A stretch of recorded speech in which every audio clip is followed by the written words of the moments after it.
Somewhere in the sealed vaults of the Imperial Palace, there's a second file that no one talks about, the 11th Legion. While scholars and conspiracy theorists obsess over the second, the 11th remains even more deeply buried. The records don't just say they were destroyed, they say they never existed at all. What crime could be so terrible that even acknowledging a Primarch's existence became forbidden? The Emperor created 20 Primarchs, each one embodied a specific aspect of his grand vision. Warriors, administrators, tacticians, psykers. He scattered them across the galaxy, and when he found them, each had been shaped by their world into exactly what he needed. Except one. The 11th Primarch was different from conception. Where Magnus blazed with psychic fire, the 11th was void. Where the other Primarchs radiated the Emperor's own divine presence, the 11th consumed it. The Emperor had created his antithesis, a Primarch who was a Pariah. For those unfamiliar with Pariahs, they're human blanks, anti-psykers. They don't just lack a presence in the warp, they create a dead zone around themselves, a bubble of null space where psychic powers simply cease to function. Being near a Pariah feels wrong on an instinctive level. The human soul recoils from them. People describe it as standing next to a walking corpse, a hole in reality shaped like a person. Most Pariahs are weak. They make people uncomfortable. They give off an uncanny valley sensation that makes normal humans avoid them. The strong ones, the ones the Imperium hunts for the Calexis Temple, create actual revulsion. People vomit, they panic. Their fight or flight response screams at them to run from something that appears human, but registers as fundamentally wrong. A Primarch level Pariah would be something else entirely. The 11th Primarch crashed on a world in the galactic south. The specifics don't matter because he didn't stay long enough to be shaped by it. The moment he arrived, everything psychic within 1,000 kilometers died. Astropaths clutched their heads and bled from their eyes. Navigators went blind. Sanctioned psykers dropped dead where they stood. The child didn't cry. Primarch infants were preternaturally aware, intelligent from birth.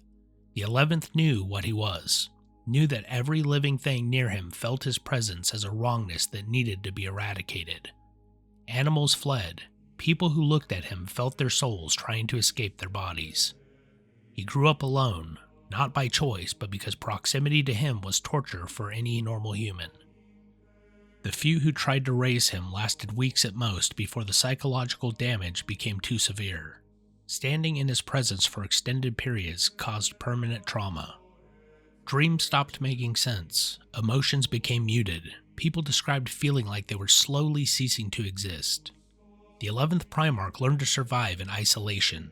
He was brilliant, like all of his brothers. Tactical genius, strategic thinking, all the gifts the Emperor had programmed into his genetic code. But he was also completely alone. No companions, no mentors, no one who could stand to be near him for more than a few hours.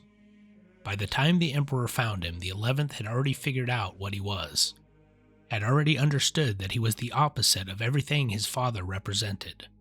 The Emperor was humanity's greatest psyker, a being of pure warp energy given form. The 11th was the void that could unmake him. The Emperor needed psykers. His entire plan for humanity's future depended on them. The Webway project required massive psychic infrastructure.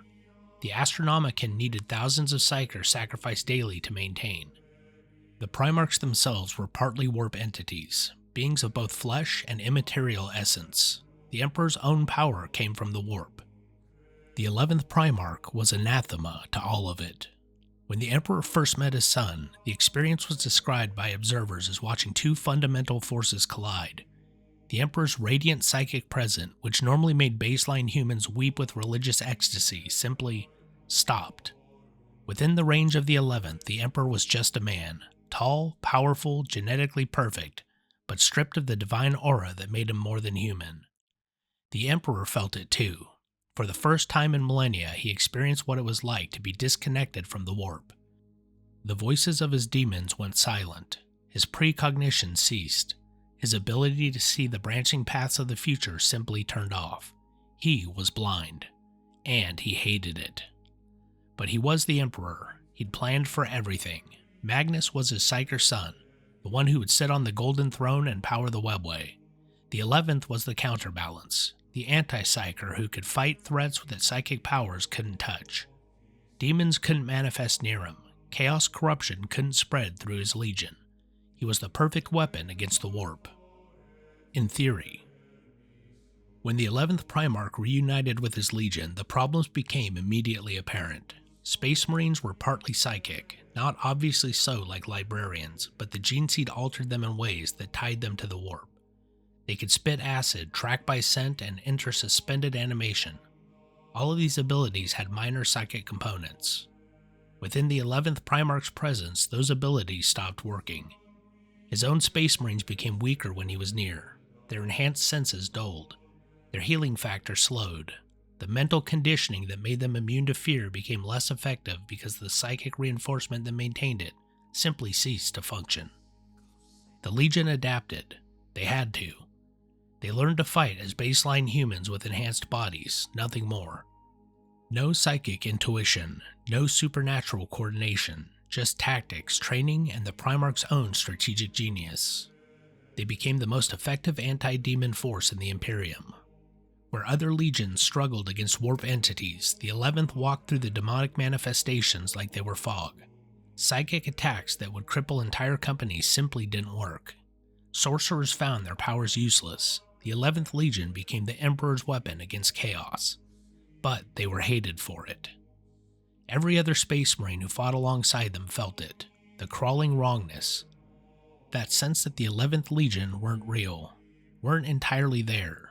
The Emperor's other sons, his other Primarchs, couldn't stand to be near their brother. Even Mortarion, who despised psychers and psychic powers, found the 11th's presence unbearable, because it wasn't just blocking psychic power, it was erasing part of what made them human. The Emperor kept the 11th Legion on the furthest fringes of the Great Crusade, away from Terra, away from the other legions. They fought their wars alone, winning victories that no one celebrated because no one wanted to acknowledge what they were. The Emperor had a contingency plan. He always did. If the Webway project failed, if chaos became too powerful, if the galaxy fell into complete darkness, there was one final option, the Dark King. The Emperor could fully ascend into godhood, not as the restrained, controlled entity he presented to humanity, as something else, a god of absolute order and tyranny, a psychic presence so overwhelming that it would burn away chaos through pure dominance. Not by defeating the dark gods, but by becoming something worse, something that would rule humanity with absolute psychic control, turning every human into an extension of his will. It would save humanity from chaos, at the cost of everything that made humanity worth saving. The Emperor knew this was an option. He'd always known. The temptation was there, whispering at the edge of his consciousness, the power to simply force compliance, to make every human worship him not through choice but through psychic domination, to become the ultimate tyrant. He resisted it. That was the entire point of the Imperial truth, of rejecting religion, of trying to build a secular future. He was trying to save humanity without enslaving it. The 11th Primarch was the failsafe against the Dark King. Not intentionally. The Emperor didn't create him for that purpose, but a Primarch-level Pariah had one unique capability. He could kill the Emperor, not the physical body, though he could do that too. He could kill the Emperor's psychic presence, sever his connection to the warp permanently, force him to be just a man. If the Emperor ever became the Dark King, the 11th could stop him, could drag him back down from godhood and make him mortal again. It was the ultimate insurance policy. The Emperor's own son, specifically designed to be able to destroy him if he went too far. The Rangdan genocide should have been the 11th Legion's finest hour. The Rangdan used neural parasitism and psychic domination.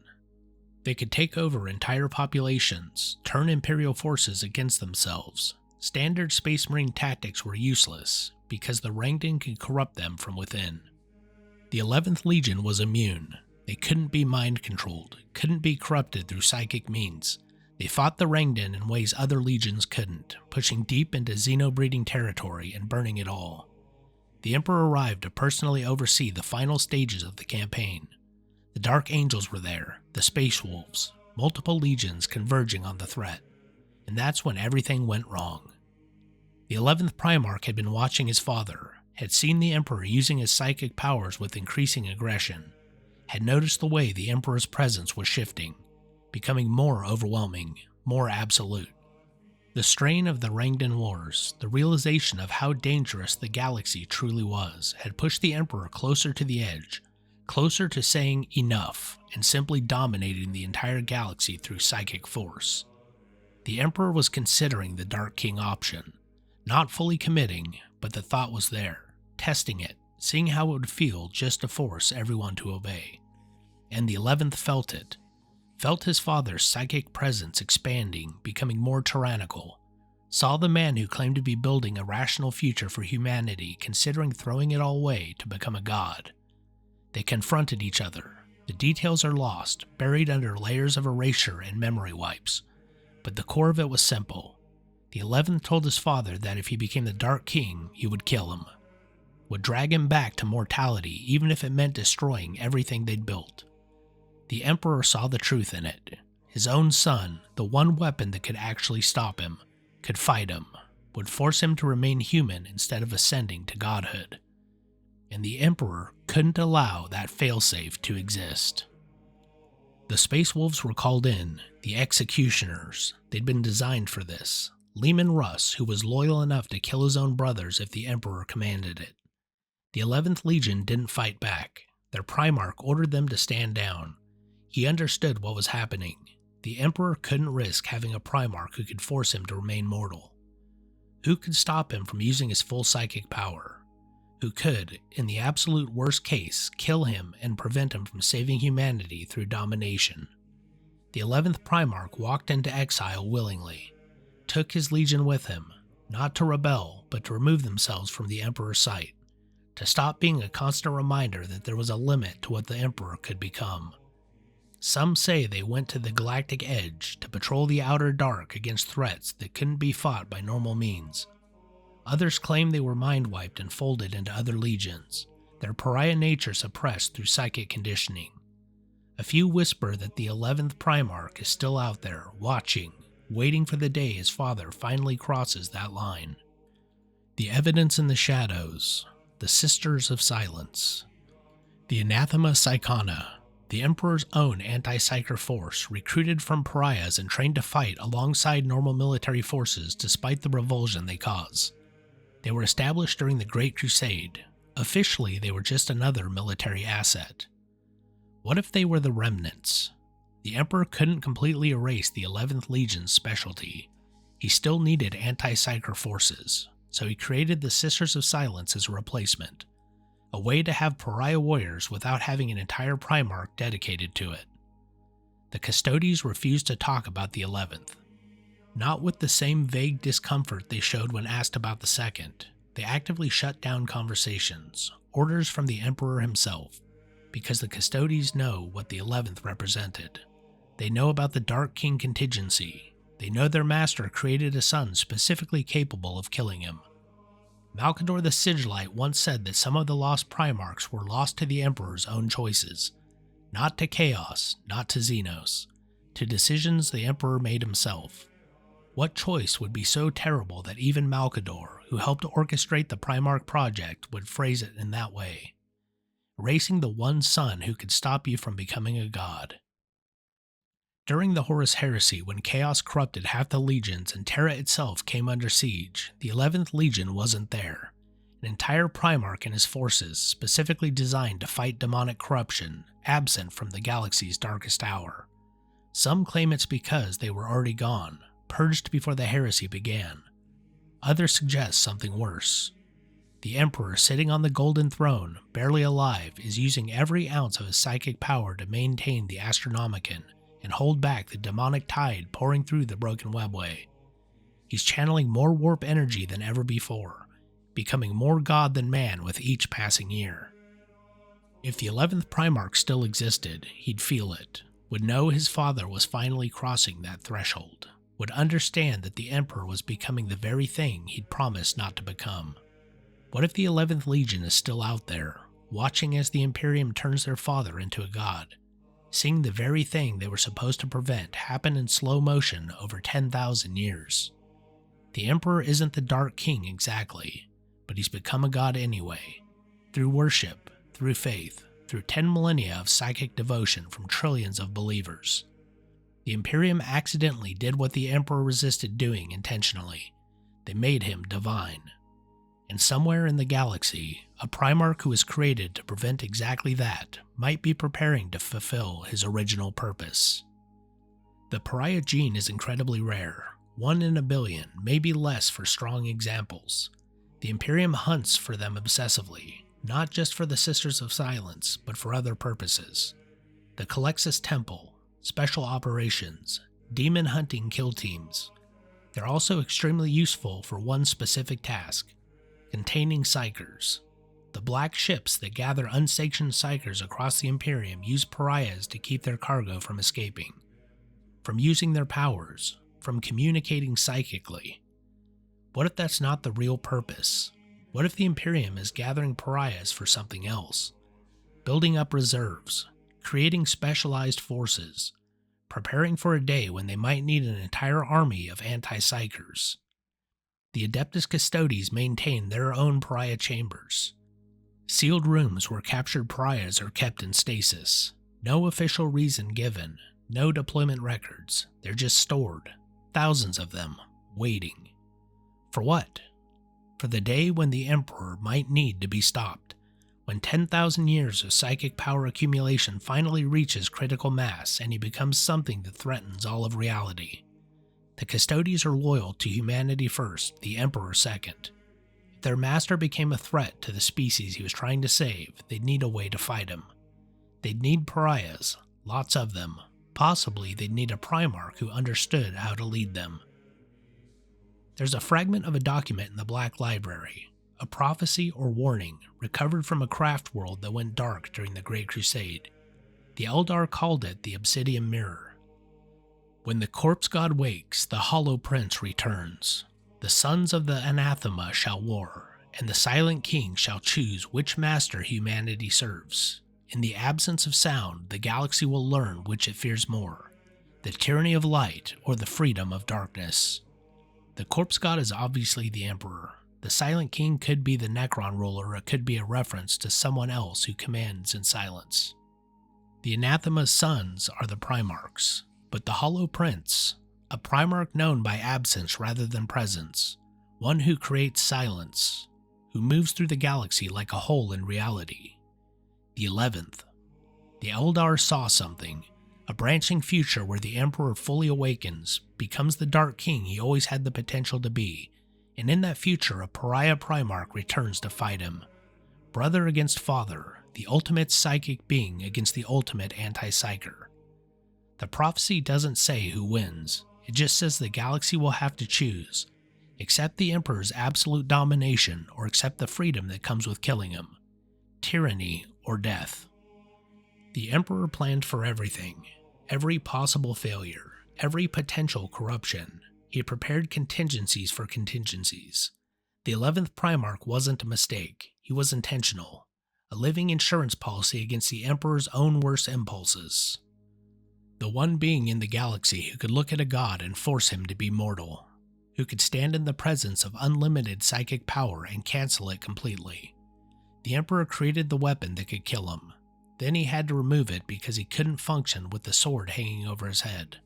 Couldn't reach his full potential knowing that his son could drag him back down at any moment. So the 11th was erased, removed from history, sent away or destroyed, or locked in stasis somewhere deep in the Imperial Palace where even the Custodes don't speak of what they guard. But erasure isn't the same as destruction. The Emperor was too clever for that. He wouldn't completely remove his own failsafe. He'd just hide it, bury it so deep that it would only surface if it was truly needed. 10,000 years the Emperor sat on the Golden Throne. 10,000 years of psychic power building, of worship from trillions of humans feeding his divinity, of slow transformation from man to something beyond human comprehension. The tipping point is coming. Everyone in the galaxy can feel it. The Great Rift, Chaos Ascendant, the Emperor is starting to move again, starting to act directly in the Materium, getting closer to waking up fully. And when he does, when the Emperor finally rises from the Golden Throne as a fully realized god, what happens to the Pariah Primarch locked away in the darkest vault? Does he wake up too? Imagine it. The Emperor ascends, becoming a Dark King, the God Emperor not just in name but in terrible truth. A psychic presence so overwhelming that every human in the galaxy feels it. Chaos recoils. The dark gods themselves pause. The Emperor rises as a fifth Chaos God, one of absolute order, and begins to simply force compliance across the entire species. Free will ends. Humanity becomes one unified consciousness under the Emperor's domination. It saves the species from chaos, but it also ends humanity as anything more than the Emperor's puppets. And when the 11th Legion returns, ships emerge from the galactic dark where they've been waiting for 10 millennia. The Hollow Prince steps onto Terra, his presence spread across the planet like a wave of silence. The Emperor's psychic light dims. For the first time in 10,000 years, the Astronomicon flickers. The golden light that guides ships across the galaxy stutters because there's a Primarch standing in the throne room who erases psychic power just by existing. Father and son face each other across the ruins of Terra. The greatest psyker who ever lived against the strongest pariah ever created. Light against void. God against the one being who can force him to be mortal again. The Emperor speaks.